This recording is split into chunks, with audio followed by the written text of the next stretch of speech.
when it comes to a war like the one which recently started, the Israel-Hamas war, see, the point is, this war is a war that's been going for thousands of years, hundreds of years, thousands of years. We kind of don't know exactly, but history kind of says 2000 years, probably even more.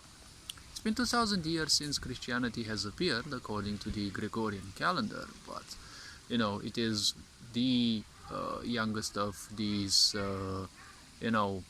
religions. But the point is, Israel and the Israelites, the people, and the Jewish people, and the other nations that surround nowadays Israel, well, they have been in a war for like so long. Now this war has gone militaristic again, but the war has been ongoing in all possible ways. It's been a cultural war, obviously. It's been a war in which everyone's been indoctrinated to join a certain side. And we all know at least one side is needed to have a war. Surely two sides are needed for one, but at least one needs to be wacky and declare war on the other, right? And even if they don't have a certain side to fight against, one still can have or be at war with who they are. Because when one feels miserable, in a way they are in a war against them. Because when you feel miserable, you don't feel like doing anything for yourself. It's just like you want to trash yourself and your life as much as possible. The problem is when it becomes your comfort zone. Similarly with religion kind of doesn't do anything than induce a certain level of misery sooner or later in people if it is not used according. Sure, the point of religion is to teach you that there is creation. Yes, there is something beyond us, and well, there are forces that created what we can see around and what we may call creation in itself. But the point is, only to ignorant people will religions be very fruitful in their minds, because a lot of ignorant people are on this planet, and to them life and whatever exists is only the small neighborhood and the small piece of land that they know around and the few people that are around them. These are exactly like mold. They're easy to be shaped into whatever fits someone else who is let's not say wise enough, but manipulative enough to make use of them as resources, that will fuel their own propaganda, right? So such ongoing wars have been all around us because, when we've been like this in, certain levels of ignorance, separation was the only way for us. And each society in its sickness, it will always educate people that its way of being is the best way of being, and anyone who thinks otherwise, that's a problem because, they're not thinking like us, so they are the enemy. So technically, everyone who thinks otherwise than you is an enemy. This again is, this always will be a banger for the ignorant people, right? So, in this case, such wars, religion obviously is a strong culprit. It is a strong foundation for this, but when they have been fighting for this, it's no longer necessarily, only religion-based, right? We speak about 2000 years or, even more of, countless murders and heinous deeds done by each of the sides against the other. So neither of the two sides is necessarily the more saint, right? It doesn't matter what religion you believe in.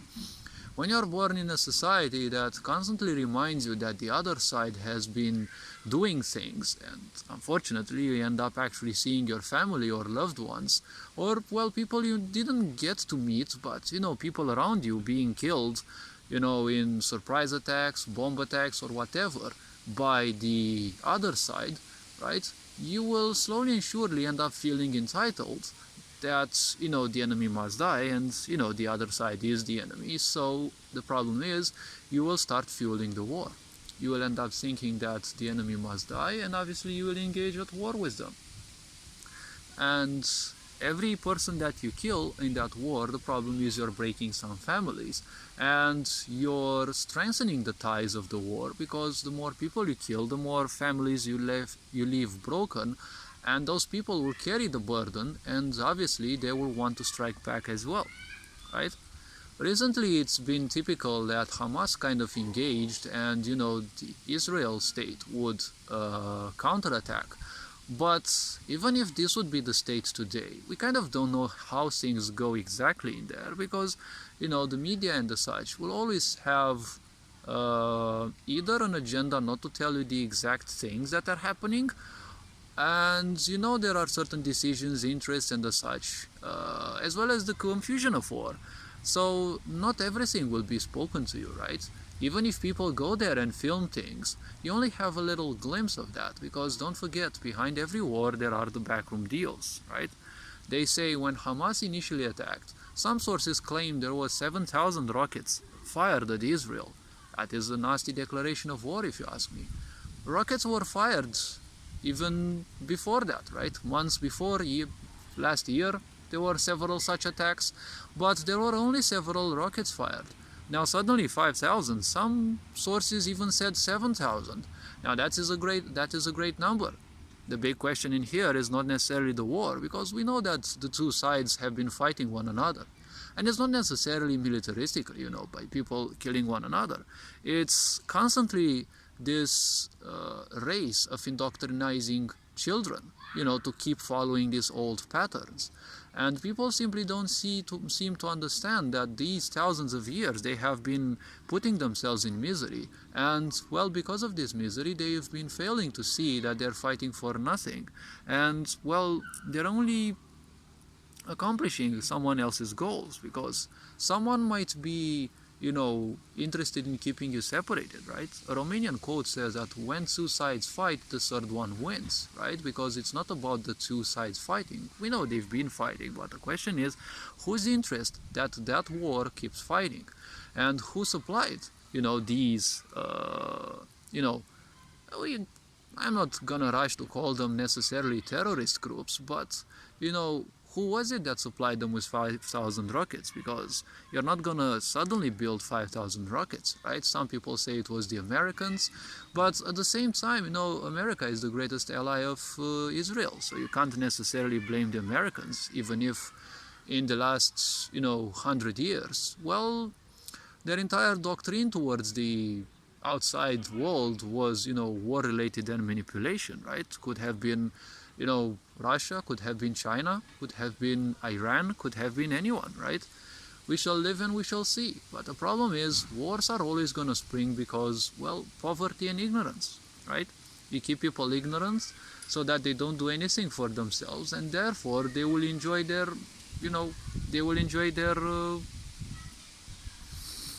let's call their misery and their poverty. And the problem is, once that becomes their comfort zone, well, it's going to be hard to pull them out of there, right? The war itself is just another reminder that humanity is, well, sick. It is not irrecoverably sick, but when a miracle will happen, the two sides will suddenly stop and say, hey, we've been fighting for a stupid ideal for thousands of years. Mark my words, it can happen, right? Because things happen, people wake up, and when people have suffered enough, they will be shaken out of their ignorance, and they will be shaken out of this, disillusion that me believing in something, well, makes me automatically superior to others. No, you're just another human being who thinks something. You don't have to make the thoughts that you think of. You don't have to embrace them as if they are the embodiment of creation, right? Because when you think about things, when you fantasize about things, it gives you a certain sense of power if you're ignorant, right? It feels that you're kind of doing God's work, right? Because you're envisioning something. It's like you created a certain world, right? It's like you're competing with creation itself. And a lot of people invest into silly things like this. And, well, their fantasies typically may end up, imagining that someone else dies, another side suffers, the enemy suffers, and the such. Well, it must be pretty painful to try to imitate God's creation, right? Or whatever, name you choose to to use. I prefer creation. This being said, hopefully this video was introspective enough. Hopefully it raised a bit of awareness. You are appreciated. Take care. John Board signing out.